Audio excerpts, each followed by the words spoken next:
Akibat intensitas curah hujan yang tinggi, Sungai Cibareno kembali meluap hingga mengakibatkan satu unit pabrik tahu dan beberapa rumah milik warga Desa Pasir Baru, Kecamatan Cisolo, Kabupaten Sukabumi harus mengalami kerugian hingga ratusan juta rupiah. Menurut pemilik pabrik tahu, Ujang mengatakan, pasca banjir bandang Sungai Cibareno yang merusak pabrik tahu miliknya dan beberapa rumah warga juga ikut rusak akibat terbawa hanyut luapan Sungai Cibareno. Saat banjir terjadi, dirinya bersama karyawan lainnya sedang melakukan aktivitas memproduksi tahu seperti biasa. Namun tiba-tiba air langsung memasuki area pabrik dan seluruh karyawan langsung berlari untuk menyelamatkan diri.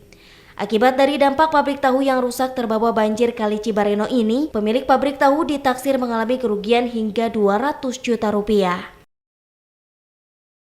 Kang, ini pasca terjadi banjir bandang, Kang, milik Akang sendiri apa sih, Kang, yang hanyut terbawa, Kang? Semua fasilitas pabrik tahu, Oke. semua mesin penggilingan, katel, semua hilang. Berapa total kerugian, Kang? Ya kurang lebih 200 juta, Pak. Bisa diceritakan, Kang, berapa lama berdirinya pabrik tahu ini, Kang? Di sini kurang lebih 5 bulan lah Baru berdiri 5 sini. bulan. Ya, baru 5 bulan. Oke. Nah, Kang, sebelumnya ada tanda-tanda nggak sih, Kang? Nggak ada, Pak. Nggak ada. Nggak ada. Iya. Sama sekali ini di luar prediksi. Nah, Kang, pas kejadian itu apakah ada yang kerja? Iya. Semua pada kerja, pada produksi semua. Jadi benar-benar ini di luar perkiraan. Tidak ada korban jiwa ya, Kang, ya? Alhamdulillah tidak ada.